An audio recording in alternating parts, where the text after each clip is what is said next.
Conmoción, catástrofe. Y en el alma, miedo y horror.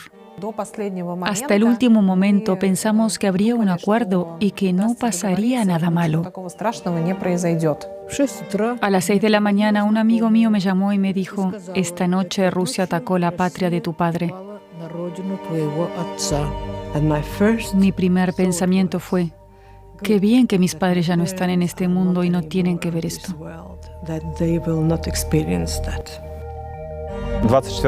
2 horas más tarde, el 24 de febrero de 2022, estaba frente a la embajada de la Federación Rusa con un cartel que decía: paren la guerra. Krievijas uzbrukums notiek no vairākām pusēm. Ļaunuma impērijas, nekaunīgs uzbrukums. Tā ir apokalipse 22. gadā.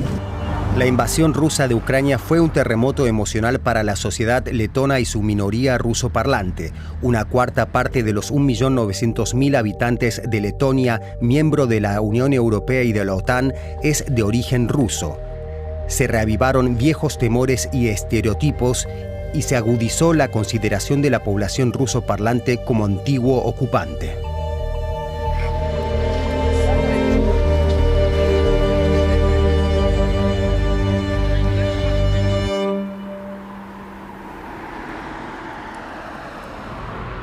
Durante la ocupación soviética, la Unión Soviética fomentó deliberadamente la emigración de rusos a Letonia para promover la industrialización del país. Desde que Letonia recuperó su independencia en 1991, la relación entre la población mayoritaria letona y la minoría rusoparlante ha estado marcada por las tensiones. Stanislavs creció en un típico barrio soviético de edificios prefabricados. La guerra de Rusia ha provocado un sufrimiento indescriptible a la población de Ucrania y ha tenido consecuencias para la minoría rusoparlante. El 24 de febrero de 2022 me afectó sobre todo porque me sentí profundamente decepcionado por el culto al valeroso pueblo ruso y por el valor que yo asociaba con mis raíces rusas. Este vínculo quedó, espero, destruido en mí para siempre.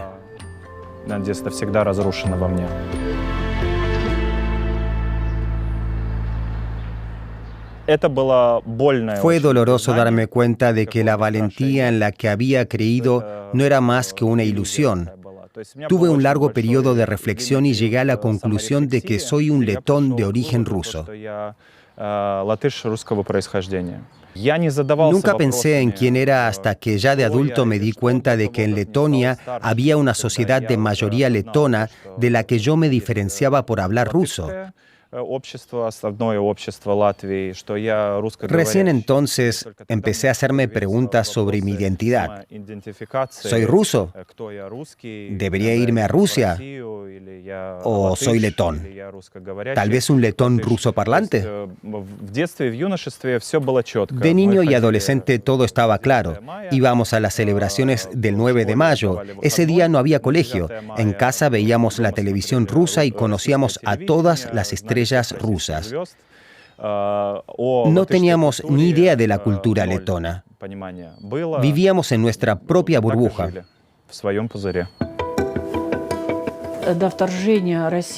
Ya antes de la invasión rusa de Ucrania, se produjeron ciertos sucesos, pero no eran tan pronunciados.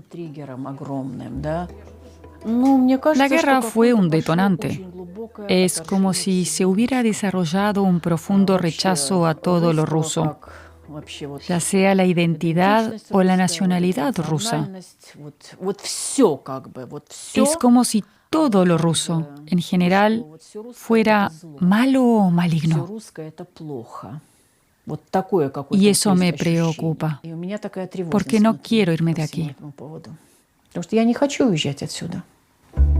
Irina nació y creció en Letonia. Su madre, veterana de la Segunda Guerra Mundial, se marchó a este país después de la guerra en busca de una vida mejor.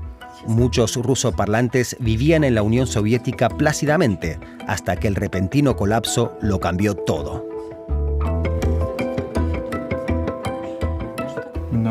Pero, ¿cómo era todo en 1991?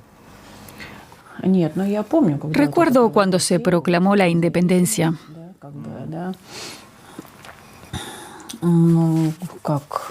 Simplemente supimos que se había producido. Era un hecho. ¿Qué más te puedo decir? Entonces, ¿no cambió nada? ¿Siguieron viviendo como antes? ¿Cómo? ¿Que si no cambió nada? Claro que sí, cambiaron muchas cosas. Perdí mi trabajo porque cerraron mi universidad. Ya en 1991. Sí, justo después de la independencia cerraron mi universidad. Yo tenía una muy buena vida en la Unión Soviética. Pero recuerdo los años 90. Todo estaba patas arriba. A veces no sabíamos cómo íbamos a sobrevivir, qué debíamos hacer o cómo comportarnos.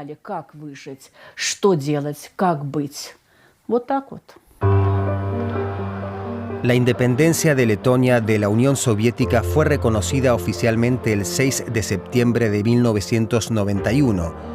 Solo unos meses después, la Unión Soviética cayó definitivamente y dejó de existir.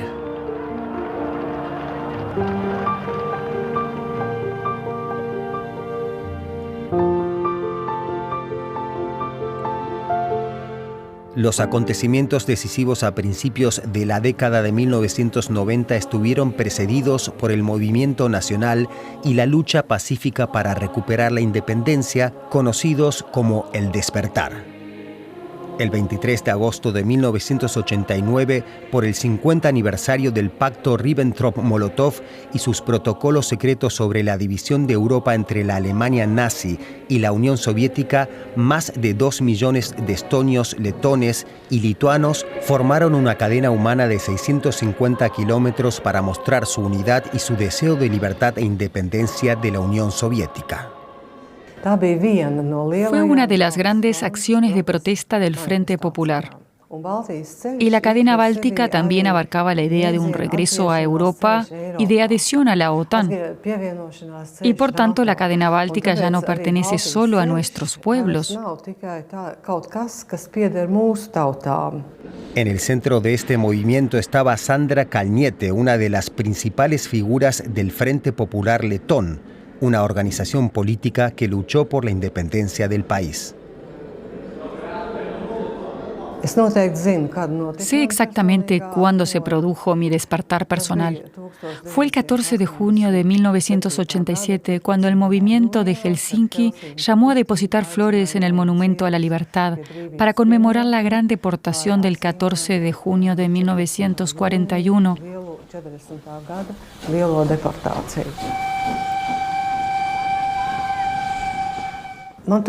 Y en aquel momento no tuve el valor de hacerlo, a pesar de que 3 de mis abuelos murieron allí. Mi padre y mi madre fueron deportados y yo misma nací allí. Fueron precisamente esos pocos días los que provocaron un profundo cambio en mí.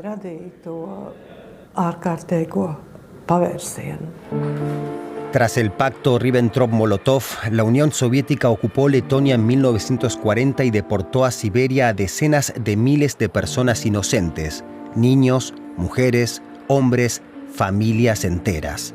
Personas a las que arrebataron sus hogares, sus tierras y en muchos casos sus vidas. Sobrevivir en Siberia fue especialmente difícil para los deportados en 1941, cuando empezó la guerra y se quedaron prácticamente sin comida. En el caso de mi madre, fue abandonada en una isla deshabitada junto con otras 200 personas. Allí tuvieron que cavar y construir chozas de tierra en el suelo y apenas tenían alimentos.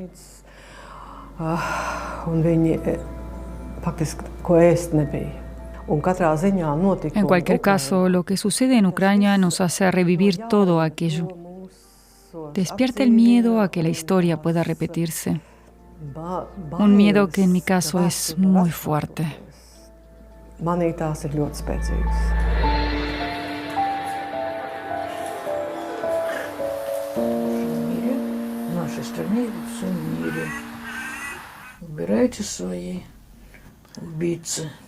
La escritora rusa de Letonia, Marina Kosteniecka, fue junto con Sandra Kalniete una de las fundadoras e integrantes más activas del Frente Popular Letón. En el Kremlin, diputados de Lituania, Letonia y Estonia pidieron que se anulara la validez jurídica del pacto Ribbentrop-Molotov y de sus protocolos secretos con efecto retroactivo desde la fecha de su firma. Esta exigencia allanó el camino a la independencia de las repúblicas bálticas.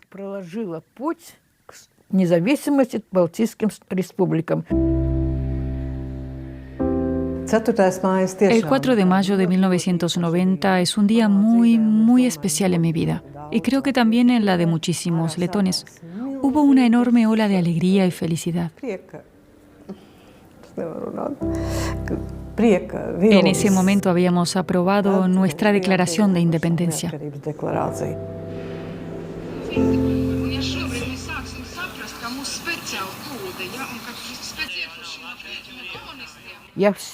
Estuve en las barricadas toda la noche, en diferentes lugares. Recorrí todas las barricadas y oí hablar mucho en ruso. Un año después de la declaración de independencia, Letonia temía una reconquista violenta por parte de la Unión Soviética. Tras varios ataques de las unidades especiales soviéticas en Riga a principios de enero de 1991, el gobierno llamó a la población a levantar barricadas. Fue el único momento de la historia en el que estuvimos codo con codo. Había muchos rusos en las barricadas, pero los engañaron. Les prometieron la ciudadanía y todos los beneficios. Solo tienen que estar con nosotros, les dijeron, y la gente lo creyó. Entonces se definió esta división por la que seguimos pagando hoy en día. En el transcurso de la independencia, todos los residentes que emigraron a Letonia después de 1940 y sus descendientes fueron declarados no ciudadanos. Afectó a casi un tercio de la población, perdieron el derecho de voto y solo pudieron volver a nacionalizarse años más tarde. Es importante mirar atrás en la historia, porque el primer paso que dio Letonia fue restablecer la comunidad de ciudadanos letones tal y como existía en 1940. Esto significó volver a incluir a todos los ciudadanos letones y a sus descendientes, incluidas muchas minorías, rusos, polacos, judíos y otros.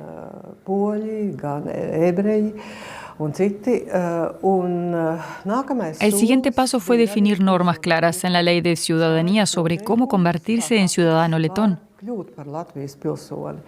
Básicamente solo se exigían 3 cosas: dominar la lengua nacional, conocer la historia y jurar lealtad y fidelidad al Estado.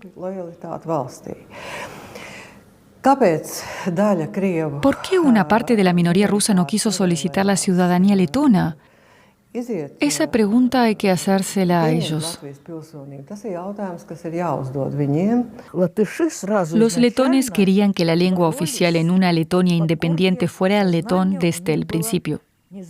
Y tenían la idea de que en el futuro todas las escuelas rusas tendrían que enseñar en letón. Pero en aquella época, a principios de la década de 1990, nadie se atrevía a decir nada al respecto. Era demasiado peligroso.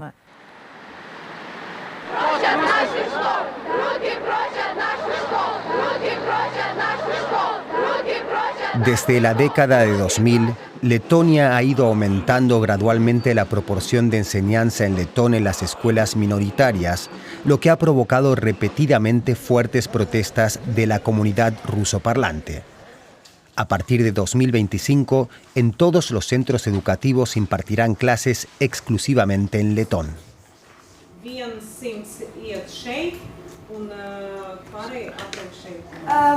¿Puedo escribirlo en la pizarra? No sé explicarlo en letón. Sí. Sigue habiendo dificultades porque todavía estamos en la fase de transición. Hasta cuarto teníamos un programa bilingüe y desde entonces un programa en letón. Pero nos estamos acostumbrando poco a poco. La transición no ha sido fácil por ahora. A algunas familias probablemente les moleste, mientras que otras se lo toman con calma y se adaptan sin más. Intentan ayudar a sus hijos a adaptarse a la nueva situación.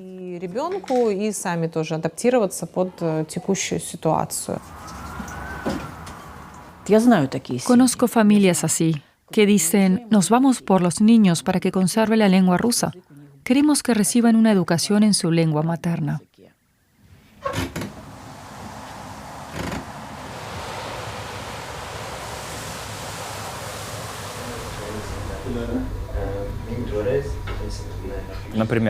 Creo que la educación en la lengua nacional es, en última instancia, lo correcto.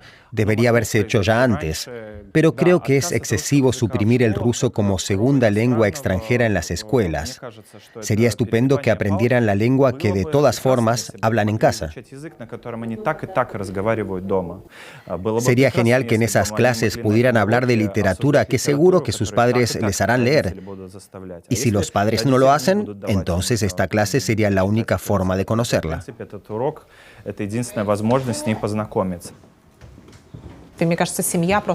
Creo que la familia tiene la responsabilidad de preservar la identidad nacional. Es más tarea de la familia que de la escuela.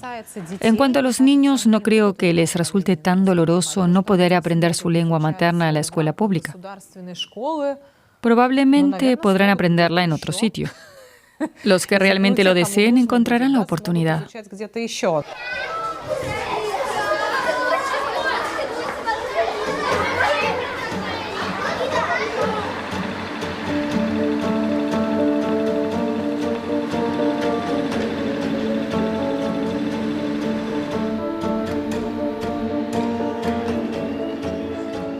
Loran Vince es un eurodiputado rumano y presidente de la Unión Federal de Nacionalidades Europeas, que agrupa a las minorías nacionales y las lenguas regionales de Europa.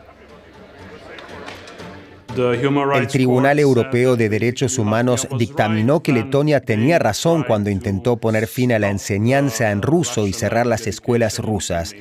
El Estado únicamente está obligado a impartir la enseñanza pública en una lengua. The obligation of the state is only to offer education, public education in one language. Por desgracia, hay un estigma sobre los rusos desde que comenzó la guerra de Ucrania. Y sí, hay problemas. Ciertamente hay propaganda y manipulación rusa, incluso algunas personas de la comunidad que tienen lazos demasiado estrechos con Rusia y están bajo influencia rusa, pero se trata de casos aislados. Deberíamos centrarnos en la comunidad y esta comunidad necesita apoyo. Es una guerra, da miedo a todo el mundo. Pero estén seguros de que yo, como representante estatal, los apoyo. Me aseguraré de que puedan mantener su sistema educativo, sus medios de comunicación en la lengua minoritaria y sus instituciones culturales. Letonia acusa a Rusia de utilizar la lengua y la cultura para propiciar conflictos. Desde que empezó la guerra en Ucrania, el recuerdo de la Segunda Guerra Mundial ha ahondado las divisiones en la sociedad, mientras que la minoría ruso-parlante se siente dividida entre su identidad y su lealtad a Letonia. Mamá, vamos a comer juntas. ¿Recuerdas cuando fuimos al monumento el 9 de mayo? Sí. ¿Te gustó? ¿Recuerdas que los niños iban a tu lado, te felicitaban y te regalaban flores? Te gustó mucho, ¿verdad? Sí. ¿Recuerdas algo de la guerra? ¿Qué? ¿Recuerdas la guerra? El 9 de mayo era una de las fiestas más importantes en nuestra familia. Como mi madre estuvo en la guerra, ese día era sagrado para mí. Un día para recordar a los soldados caídos que defendieron Letonia y otros lugares con sus vidas.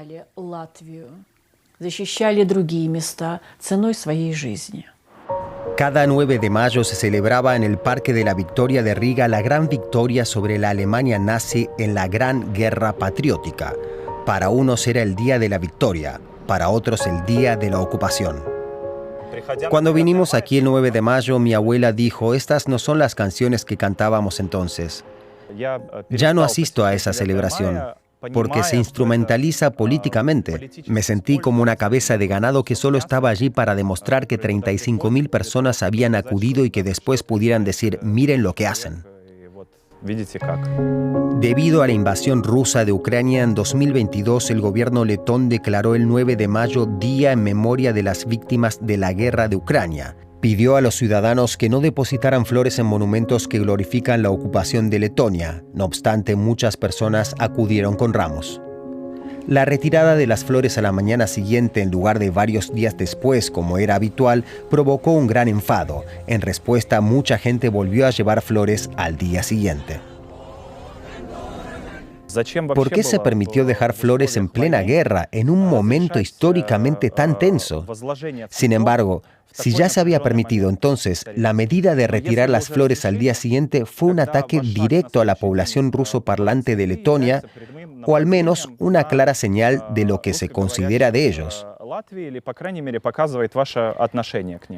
Algunos de los participantes son manifiestamente prorrusos. Rusia los salva a todos, es un país justo, ayuda a todos, Afganistán, Irak, Irán, ayuda a todo el mundo, también a ustedes. Los rusos los ayudaron a todos, construyeron Letonia. No puedo vivir en este país porque son unos fascistas, bastardos, monstruos. No diferencian la verdad de la mentira. No nos habría importado este monumento a la victoria si Moscú no lo hubiera utilizado como instrumento para dividir a la comunidad rusa en Letonia. En los primeros años, tras la independencia, no iba nadie. Solo cuando Putin llegó al poder y empezó a reavivar el culto, que creíamos muerto, el monumento se convirtió gradualmente en un enorme teatro de manifestaciones que insultaban nuestra dignidad y nuestro Estado.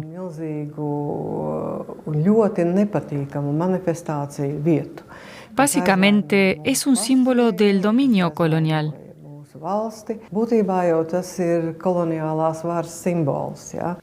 El 25 de agosto de 2022, el obelisco del Parque de la Victoria fue demolido.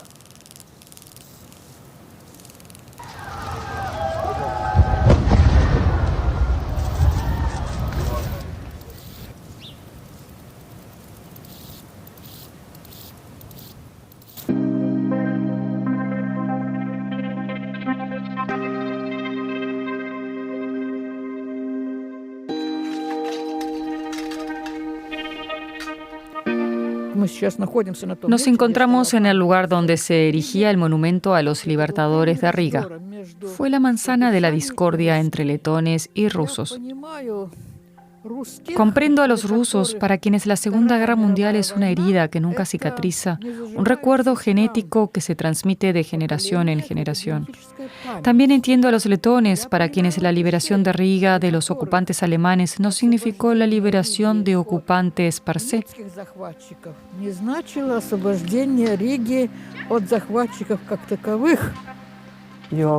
También debemos liberarnos visualmente de estos recuerdos de los momentos más difíciles de nuestra historia. Durante mucho tiempo no entendí por qué la conmemoración de ese día despertaba tanto antagonismo. Luego, al reflexionar al respecto, comprendí a los letones. Entendí por qué esa celebración les era ajena. Después de todo estaba la ocupación, las deportaciones a Siberia y todo lo demás. Y empaticé con todo eso.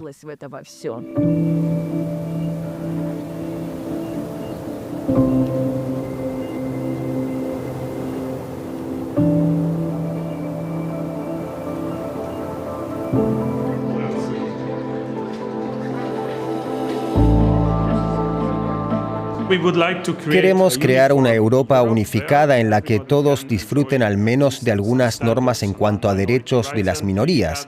Hemos mantenido muchas conversaciones con Sandra Kalniete y otros amigos de los países bálticos, aunque con reservas han apoyado esta iniciativa. El hecho de que tantas minorías puedan convivir de forma pacífica y constructiva, como lo hacen nuestras minorías en Letonia, es algo que podría ser muy beneficioso para aquellos Estados miembros que ahora experimentan por primera vez las verdaderas dificultades de la integración.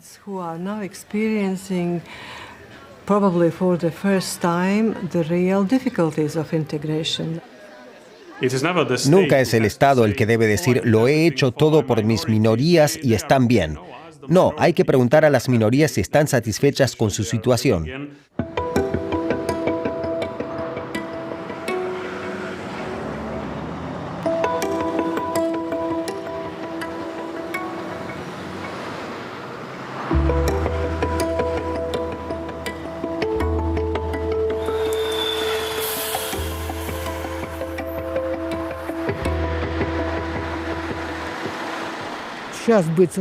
Actualmente es muy difícil ser ruso en Letonia.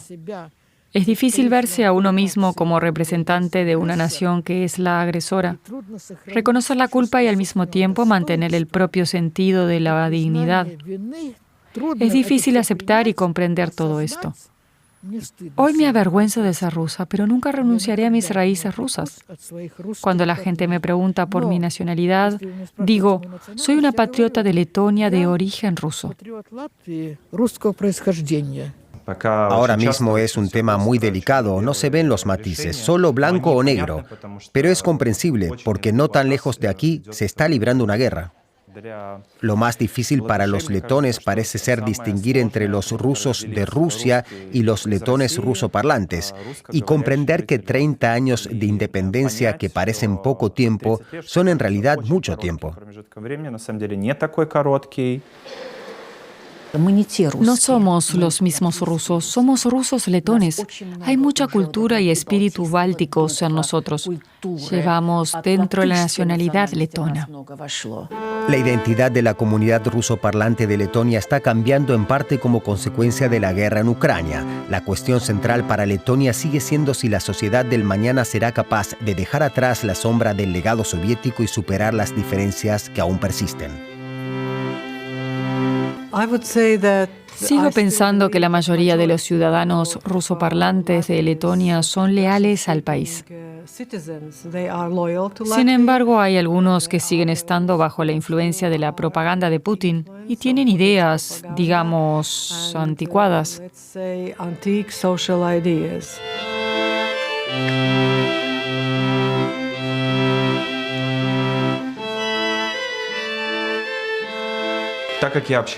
Como estoy en contacto tanto con letones como con rusos, me doy cuenta de que el tema del conflicto se plantea cada vez con menos frecuencia y pierde importancia con cada cambio generacional.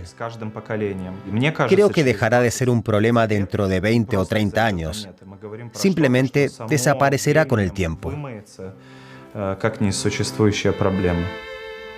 Me gustaría que la sociedad estuviera cada vez más unida. Estoy a favor de la amistad internacional y quiero ser amiga de los letones. Espero de verdad que así sea.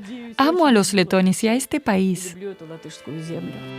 En los últimos 30 años ha crecido una nueva generación de letones.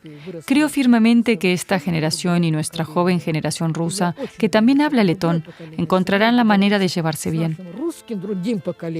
Y nosotros, la generación mayor, dejaremos nuestras disputas históricas en el pasado.